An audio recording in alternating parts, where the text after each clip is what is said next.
2D motion start करने से पहले इस क्लास में जो पढ़ रहे होंगे that is relative motion along 1D। Mummy अगर एक ही चॉकलेट खाएगा तंदूरी दो तंदूरी की relative motion along 1D, one dimension ये हमें देखना है। सबसे पहली बात, जैसे भाई जो ये बोल रहे हैं अपना माइक ऑफ कीजिए।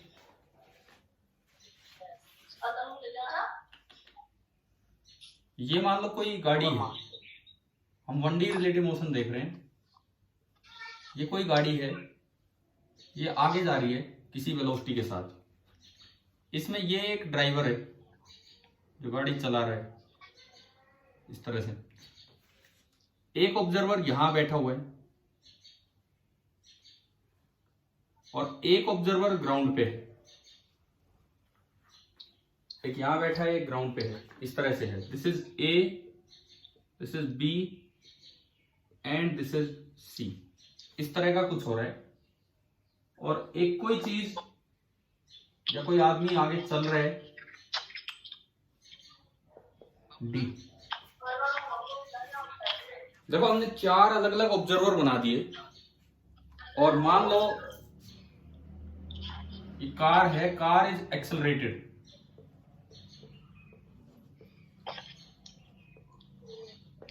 कार में एक्सेलरेशन है। This man is at rest with respect to ground. This man is moving with constant velocity. यार अपना माइक ऑफ करो ना, ये जो जिसकी तरफ से आवाज आ रही है सब।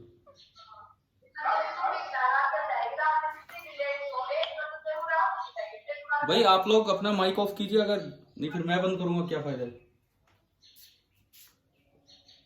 देखो ये ए और बी गाड़ी के अंदर हैं और गाड़ी एक्सेलरेटेड है। सी ग्राउंड पे रेस्ट पे है और डी कांस्टेंट वेलोसिटी से आगे चलता जा रहा है। इस तरह के 4 मैंने अलग अलग ऑब्जर्वर ले लिए पहली बार। तो ये किसी भी इवेंट को ऑब्जर्व करते हैं, किसी भी इवेंट को। ऑब्जर्वर को नाम दिया जाता है फ्रेम। ऑब्जर्वर को बोलते हैं frame of reference. Frame of reference 2 तरह के फ्रेम होते हैं। एक को बोला जाता है इनर्शियल फ्रेम एंड सेकंड जो होता है दूसरा, that is non inertial frame. एक होता है इनर्शियल फ्रेम और एक है non inertial frame. Inertial frame कौन सा ऑब्जर्वर माना जाता है? देखिए observers which are either at rest, वो ऑब्जर्वर, वो किसी को ऑब्जर्व करेगा लेकिन खुद वो या तो रेस्ट पे हो और इन यूनिफॉर्म मोशन, या फिर मतलब कांस्टेंट वेलोसिटी से चल रहा हो विद रिस्पेक्ट टू ग्राउंड। तो इनको तो माना जाता है इनर्शियल फ्रेम। और नॉन इनर्शियल फ्रेम किसे बोलते हैं? ऑब्जर्वर्स which are accelerated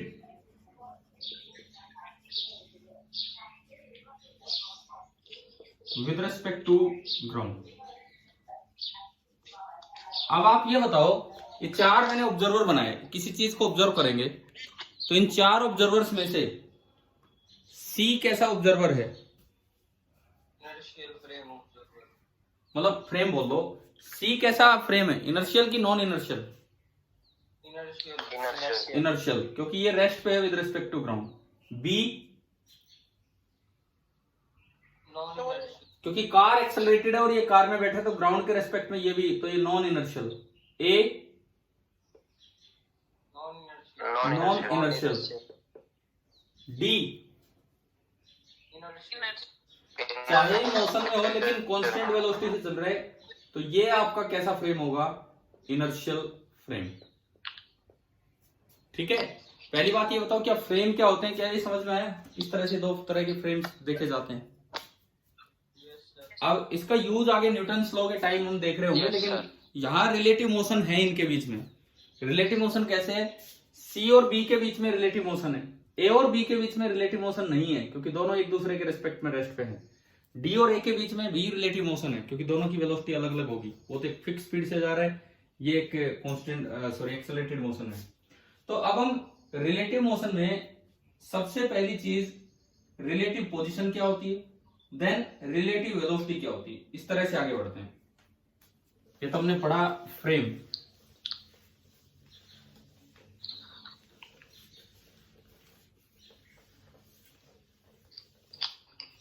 इसके बाद देखो, अगर मैं बात करूं रिलेटिव पोजीशन की, मैं अभी केवल और केवल 1D मोशन की बात ही लेके चल रहा हूं। रिलेटिव पोजीशन, ये एक्स एक्सिस है, ये ओरिजिन है।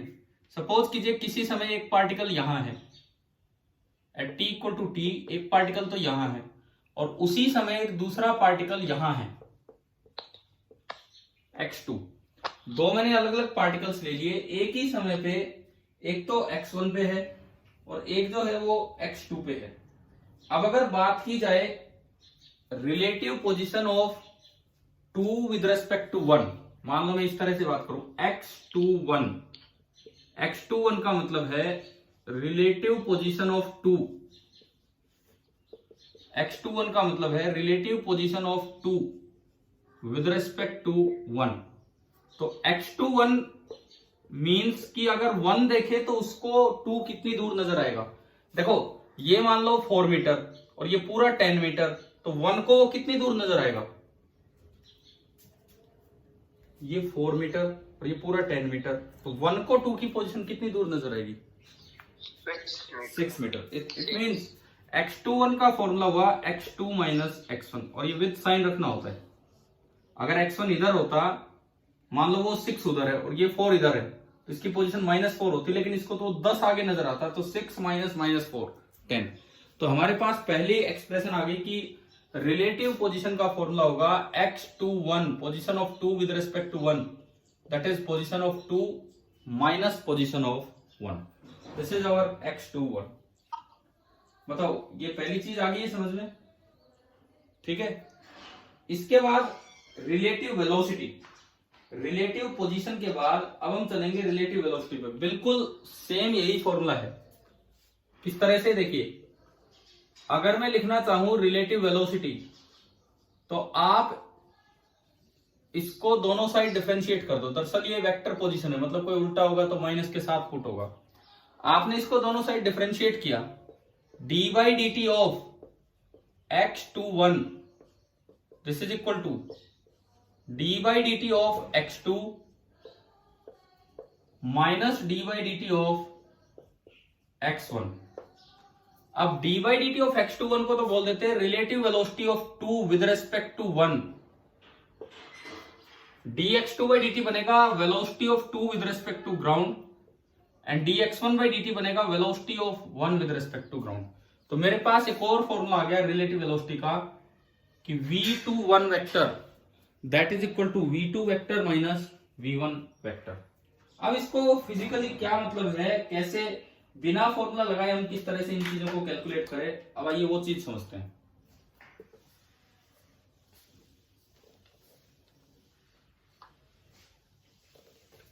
देखो सबसे पहली बात, केस फर्स्ट, मैं 1D मोशन की बात कर रहा हूं, बार बार बोल रहा हूं, तो एक ही लाइन के अलोंग चलाने होंगे। केस फर्स्ट हमने लिया कि बोथ द ऑब्जेक्ट्स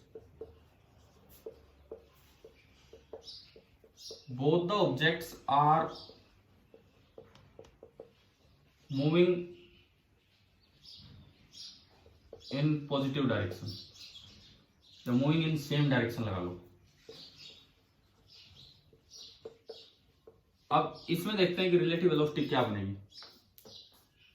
सपोज ये जो ऑब्जेक्ट है ये आगे जा रहा है with the velocity of v1, और दूसरा ऑब्जेक्ट भी आगे जा रहा है with the velocity v2। This is particle number 1, this is particle number 2। ये 1D मोशन हो गया, एक ही लाइन के अलोंग मोशन है। अब आपको क्या करना है कि 1 के रेस्पेक्ट में 2 की वेलोसिटी निकालनी।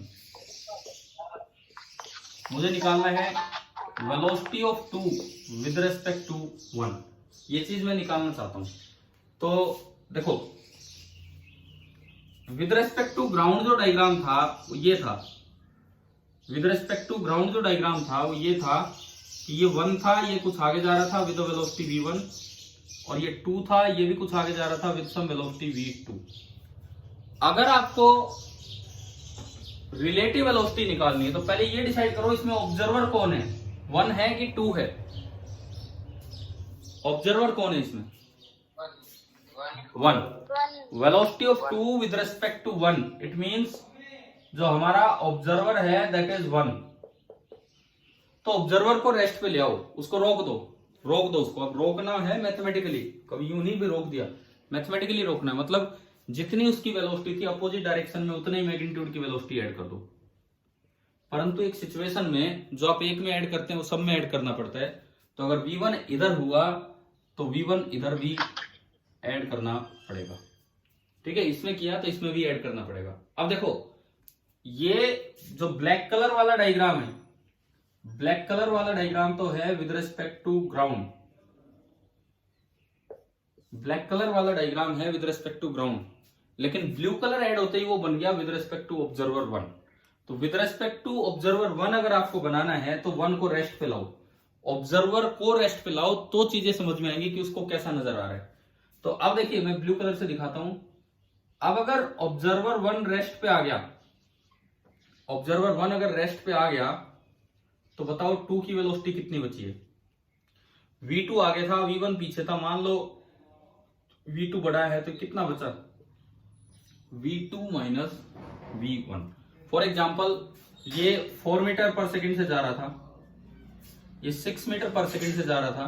तो अगर पूछा जाए velocity of 2 with respect to 1 तो कितनी होगी?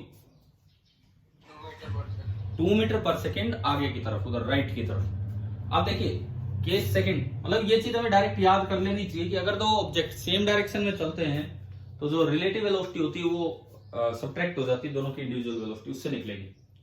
अब दूसरा देखिए, अगर मान लीजिए both the objects are moving in opposite directions और फिर आपको निकालनी है v21। तो अब ये वाला डायग्राम समझते हैं हम। अगर दोनों ऑब्जेक्ट अपोजिट डायरेक्शन में चले तो कैसा होगा ये देखते हैं। 1 एंड दिस इज 2। ये इधर जा रहा था v1 से और ये इधर आ रहा था v2 से। ये था, ये जो अभी डायग्राम है this is with respect to ground. अभी जो डायग्राम है this is with respect to ground. Observer 1 है तो 1 को रोक दो, रोकना है तो अपोजिट डायरेक्शन में इतनी ही वेलोसिटी, इतनी मैग्नीट्यूड की वेलोसिटी ऐड कर दो। इसमें किया तो इसमें भी करना पड़ेगा। अब देखो दोनों सेम डायरेक्शन में हो गए तो रिजल्टेंट कैसे निकलेगा? अगर मैं नया डायग्राम बनाऊं विद रिस्पेक्ट टू 1 तो 1 तो रेस्ट पे आ गया, 1 तो रेस्ट पे आ गया। 2, हाँ जी ये बताओ कितनी बनेगी इसकी वेलोसिटी? क्योंकि दोनों सेम डायरेक्शन में होगी तो जो नेट वेलोसिटी आएगी that will be equal to v1 plus v2, यानी कि v21 आपका आया v1 प्लस v2। एक स्टार्टिंग रिजल्ट हमारे पास ये आ रहा है कि अगर दो ऑब्जेक्ट सेम डायरेक्शन में चलते हैं तो रिलेटिव वेलोसिटी कैसे निकलती है? सब्ट्रैक्शन से। और अगर दोनों ऑब्जेक्ट अपोजिट डायरेक्शन में चलते हैं तो रिलेटिव वेलोसिटी कैसे निकलेगी? एडिशन से। ठीक है, यहां तक आई बात समझ में? सेम ऐसा ही तरीका है रिलेटिव एक्सेलरेशन निकालने का। सेम वही, सेम डायरेक्शन में है तो सब्ट्रैक्ट कर दो, अपोजिट डायरेक्शन में है तो ऐड कर दीजिए। यहां तक क्लियर हो रहा होगा। अब देखो इस रिलेटिव मोशन पे एक दो चीजें हम पढ़ते हैं।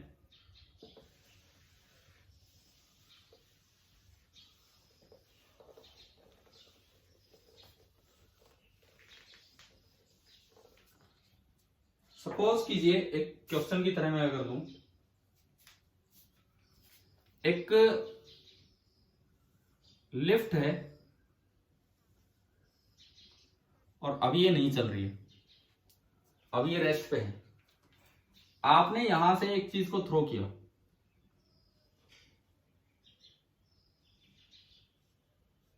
एक चीज को आपने ऊपर फेंका विद वेलोसिटी u, तो ऊपर जाने और आने में कितना टाइम लगता है टोटल, बताओ।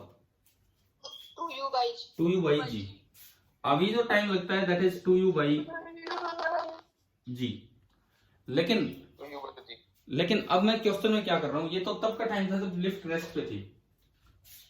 अब इसमें बोला कि इसको, ये जो लिफ्ट है ये ऊपर की तरफ जा रही है with some acceleration A naught, constant acceleration A naught से ये लिफ्ट ऊपर जा रही है। और जब इसने इस ऑब्जेक्ट को थ्रो किया, जब इसने इस ऑब्जेक्ट को थ्रो किया तो u हमें दिया गया है, u relative velocity of ball या थ्रो स्टोन जो भी है विद रेस्पेक्ट टू लिफ्ट। ये u ग्राउंड के रिस्पेक्ट में नहीं, लिफ्ट के रिस्पेक्ट में है कि विद रेस्पेक्ट टू लिफ्ट ये वेलोसिटी है। तो अब आपसे पूछा जाए कि कितनी देर के बाद ये बॉल वापस इसके हाथ में आएगी, तो ये कैसे करेंगे। 2u by g minus a। गलत, 2u by g। ये भी गलत। अब तो क्या क्यों मार रहे हो सारे, कोई कुछ कोई कुछ कोई कुछ। 2u by g। अरे गलत, कई बार बोला मैंने, ये गलत है। एक बार मैं 2 मिनट दे रहा हूं, आप अगर ट्राई करना चाहें तो फिर 2 मिनट बाद मैं बताऊंगा आपको। 2u by g plus a naught minus a naught। देखो अब सुनो, इधर सुनो। ऐसे सवालों में ना फ्रेम चेंज कर दिया करो।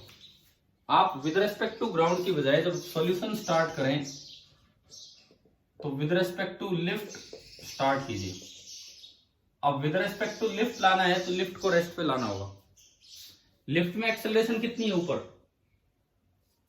ए नोट, तो लिफ्ट में ए नोट नीचे ऐड किया जिससे कि लिफ्ट तो रेस्ट पे आ गया। लिफ्ट तो रेस्ट पे आ गई, कैसे आई, लिफ्ट में ए नोट ऐड करके। अब देखो ये जो पत्थर है, ये जो थ्रो हुआ, इसमें स्पीड u थी, लेकिन ये u ग्राउंड के रिस्पेक्ट में नहीं है, ये तो क्वेश्चन में ही दिए। किसके रिस्पेक्ट में है ये,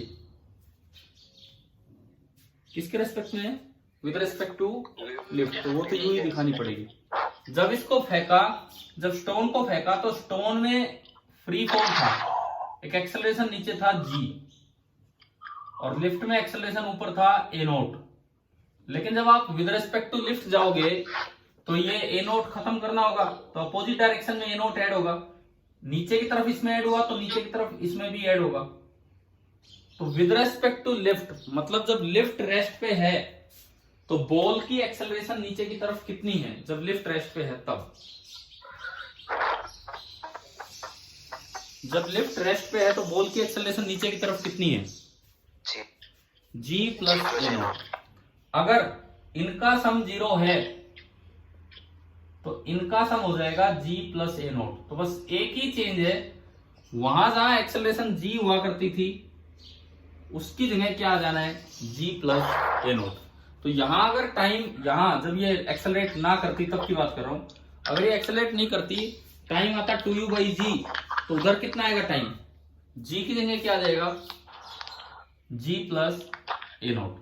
तो टाइम का फॉर्मूला इस समय बनेगा 2u अपॉन g प्लस ए नोट। आया क्या समझ में, ठीक है। अभी देखो ये सवाल कैसे पूछा जा सकता है, मतलब और भी थोड़ा सा चेंज करके, जैसे अभी +1 के पेपर में पूछा गया कल परसों, यही सेम कॉन्सेप्ट। उन्होंने बोला कि लिफ्ट में एक आदमी ने u स्पीड से, लिफ्ट के रेस्पेक्ट में u स्पीड से एक बॉल को थ्रो किया, तो वो बॉल t टाइम बाद उसके हाथ में आ गई। तो बताओ एक्सेलरेशन ऑफ द लिफ्ट कितनी है ऊपर की तरफ, क्या यहां से a निकल जाएगा भाई, g प्लस ए नोट आया 2u by T, then A naught कितना हो गया 2u बाई टी माइनस जी। मतलब ये चीज कैसे भी क्वेश्चंस में अप्लाई की जा सकती है, समझ में आया कि नहीं आया, ठीक है। अच्छा इसी में आप मुझे बताओ, लिफ्ट के रेस्पेक्ट में ये मैक्सिमम हाइट कितना ऊपर गया होगा, लिफ्ट के रेस्पेक्ट में पूछा जाए कि कितना ऊपर गया होगा, बताओ क्या आंसर आएगा।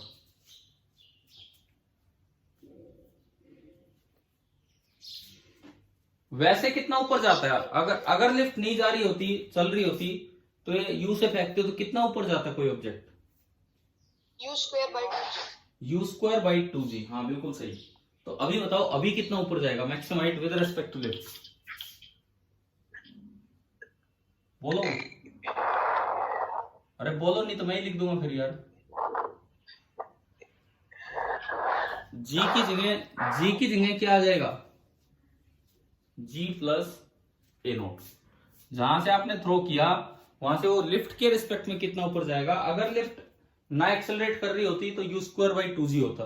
अब g की जगह आ जाएगा g+a0। क्या ये बातें आ रही है कि नहीं आ रही है समझ में? ठीक है। दूसरी बात, अगर लिफ्ट नीचे एक्सेलरेट कर रही होती, नीचे अगर लिफ्ट एक्सेलरेट करती तो उसको खत्म करने के लिए ऊपर ऐड होता, तो यहां भी a0 ऊपर बनता। अब नेट एक्सेलरेशन g+a0 नहीं बल्कि g-a0 हो जाती। समझ गए हो? अगर लिफ्ट नीचे की तरफ एक्सेलरेट होती तो नेट एक्सेलरेशन जो आपका बनता है वो बनता g-a0।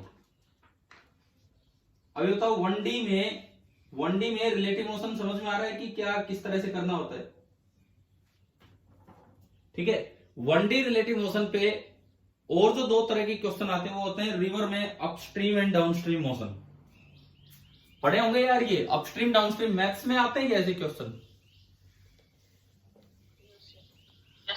बताओ। मुझे तो जहां तक याद है हम जब पढ़ते थे तो मैथमेटिक्स में ऐसे सवाल आ जाते थे एक्सरसाइजेज में अपस्ट्रीम डाउनस्ट्रीम मोशन के, तो वो भी यहां पे आ जाते हैं। किस तरह से देखिए, सबसे पहला एक अपस्ट्रीम मोशन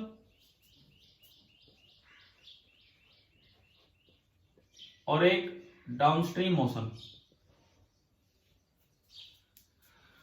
मान लो कुछ चीजें मैं कॉमनली लिख रहा हूं, let VMR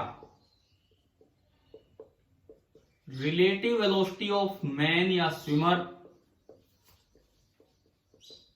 relative velocity of man with respect to river. भाई कभी किसी ने नदी में स्विमिंग की है क्या? नदी में मुझे नहीं लगता की होगी। देखो आप अपने आसपास गांव में जोड़ तालाब जो होते हैं उनमें नहीं, उनमें तो पानी रुका हुआ होता है, लेकिन नदी में पानी चल रहा होता है, तो वहां पे आप की है नदी में स्विमिंग? कौन सी नदी में? नाम तो नहीं पता लेकिन छोटी। अरे सच में नदी थी कुछ ऐसी था। कहाँ पे ये बताओ कहाँ पे? वो शिमला के पास से गांव है सदपुर, वहां पे है। अच्छा चलो कोई नहीं। सुनो, VMR relative velocity of man with respect to river, और उसे मैं सिंबल दे रहा हूं U, उसका मैग्नीट्यूड मैंने U बोल दिया। VR this is the velocity of river, ये विद रिस्पेक्ट टू ग्राउंड है, this is with respect to ground. And VM जो बनेगा that is net velocity of man with respect to ground, ये है। अब देखो हमने एक फॉर्मूला पढ़ा, V12 is equal to V1 minus V2। तो यहां से V1 अगर आप निकालोगे, ये 1 की जगह M और 2 की जगह R, यहां से अगर आप V मैन निकालोगे तो this is velocity of man with respect to river plus velocity of river. इसको मैं U बोल के चल रहा हूं कि आदमी अपनी तरफ से क्या कोशिश कर रहे हैं। तो velocity of man is vector U plus vector VR, ये है। अब इसमें पहला case upstream motion. Upstream motion का मतलब है जैसे ये नदी है, ये नदी की गहराई नहीं, मैं टॉप व्यू, मान लो मैं ऊपर से देख रहा हूं, हेलीकॉप्टर से कहीं से भी ऊपर से देख रहे हैं आप, ये टॉप व्यू है, तो ये नदी की चौड़ाई है, विड्थ है W, और नदी आगे जा रही है with some velocity VR। Upstream motion का मतलब है कि आप कोशिश कर रहे हो अपोजिट डायरेक्शन में स्विमिंग की। आप जो है आप कोशिश कर रहे हो इधर की तरफ स्विमिंग की, इस तरह से, और आपको इससे तो तेज आना पड़ेगा, नहीं तो आप नदी के साथ ही बह जाओगे पीछे। और आपकी जो वेलोसिटी है with respect to river that is u, और नदी की जो वेलोसिटी है आगे की तरफ दैट इज VR, वो कम है, ये ज्यादा है। अब देखो जो नेट वेलोसिटी आपकी बनेगी वो u और VR का वेक्टर सम है, और जब दो वेक्टर अपोजिट डायरेक्शन में होते हैं तो वेक्टर सम कहता है कि बड़े में से छोटा घटा दो, ये वेक्टर सम होता है। तो इसका मतलब जो नेट वेलोसिटी बनेगी वो इधर की तरफ बनेगी, और कितनी बनेगी u माइनस VR। तो जो Vm इस केस में आया अपस्ट्रीम मोशन में, वो कितना होता है u माइनस VR। जैसे कोई आदमी 10 मीटर पर सेकंड से जा रहा है और 2 मीटर पर सेकंड से नदी उसको पीछे खींच के ले जा रही, तो ग्राउंड के रेस्पेक्ट में उसकी वेलोसिटी कितनी बची 10 माइनस 2, 8 मीटर पर सेकंड। आया क्या यहां तक समझ में? Yes sir. ठीक है, ऐसे ही डाउनस्ट्रीम मोशन,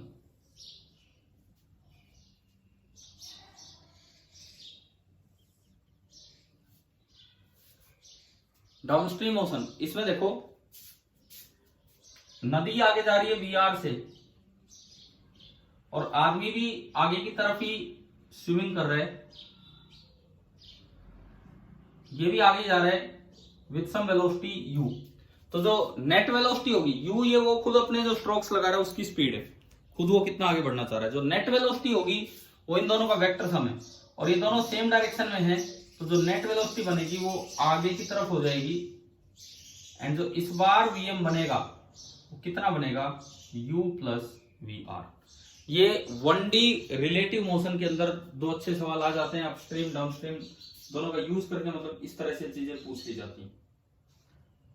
ठीक है, जैसे मान लो एक क्वेश्चन ही आ जाए, एक स्विमर है, वो रिवर के रेस्पेक्ट में u स्पीड से चलता है, और रिवर की खुद की वेलोसिटी है v, VR v दे रखी है। एक छोटा सा सवाल मैं आपसे पूछता हूँ, ये तो v दे दिया और ये u दे दिया।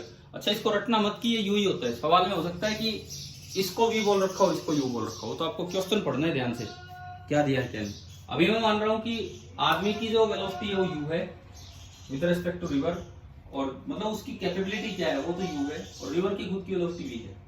अब लिखा है the man swims a distance d downstream, आदमी एक d डिस्टेंस डाउनस्ट्रीम गया and returns back to the original position, और फिर अपस्ट्रीम में वापस आ गया।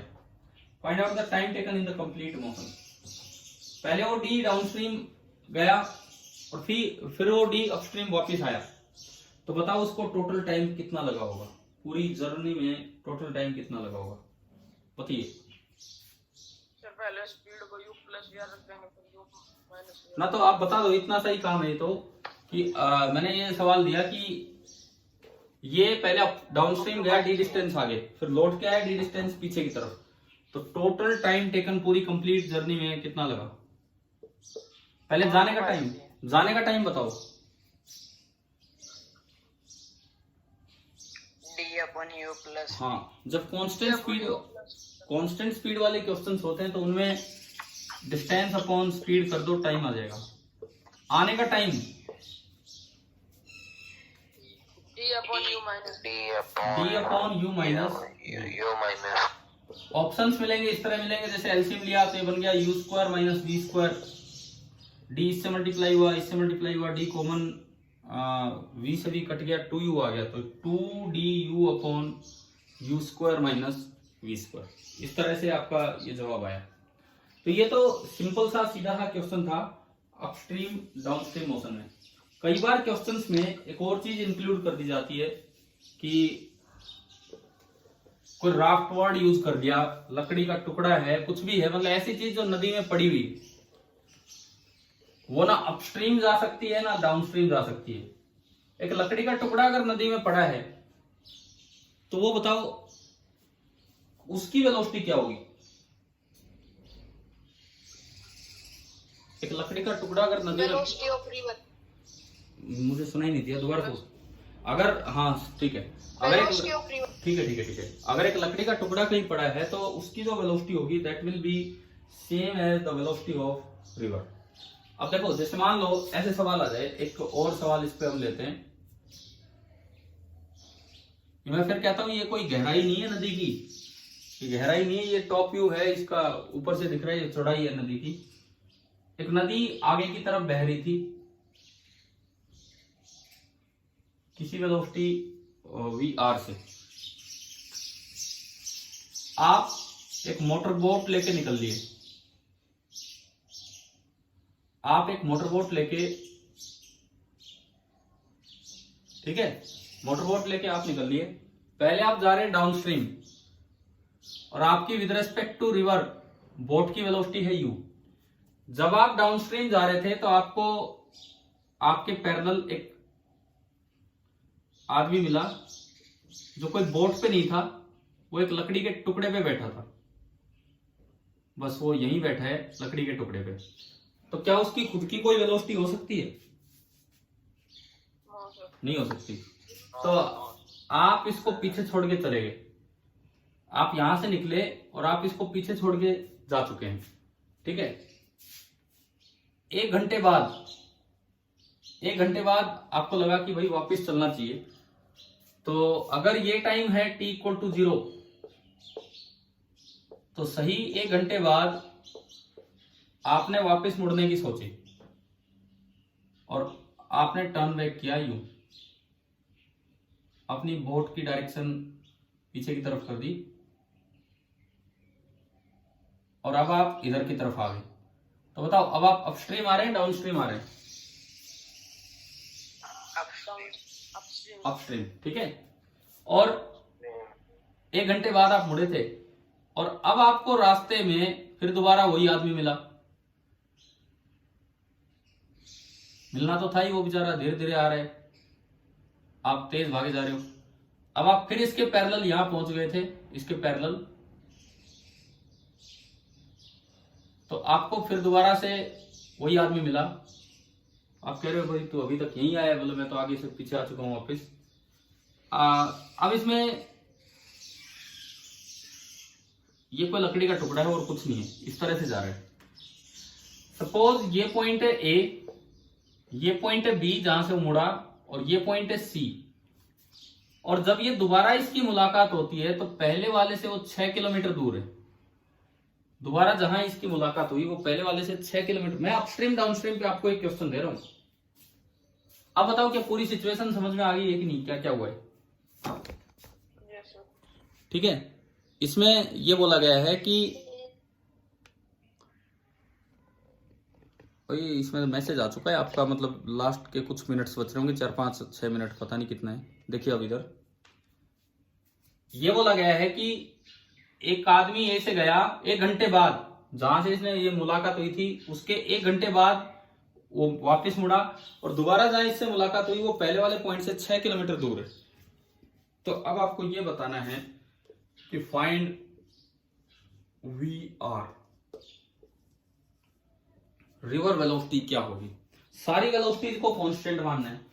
आदमी की वेलोसिटी विद रेस्पेक्ट टू, मतलब बोट की velocity with respect to river u है, वो भी कांस्टेंट है।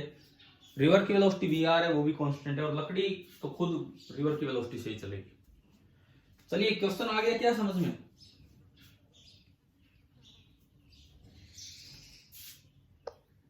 किलोमीटर पर आवर कैसे?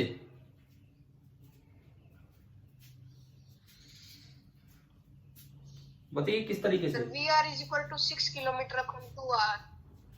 VR is equal to 6 kilometre upon 2R। ये 2R कहां से आया ये बताओ?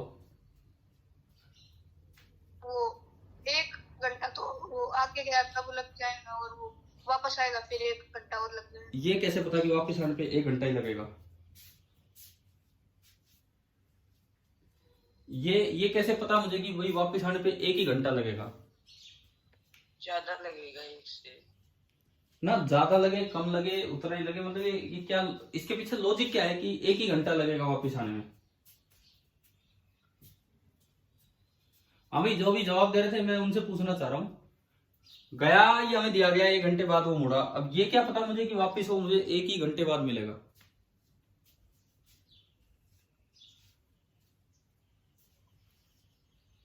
और कोई कैसे करें इस सवाल को? है तो केवल ये अपस्ट्रीम और डाउनस्ट्रीम पे, और तो कुछ है ही नहीं इसमें, केवल और केवल अपस्ट्रीम डाउनस्ट्रीम मोशन पे ये क्वेश्चन है।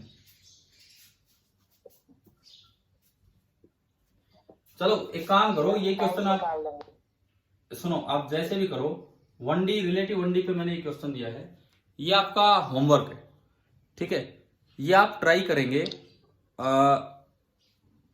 एक बार अपस्ट्रीम इक्वेशन बना के देखें, एक बार डाउनस्ट्रीम इक्वेशन बना के, या जो भी लॉजिक आपके पास बने उस तरह से।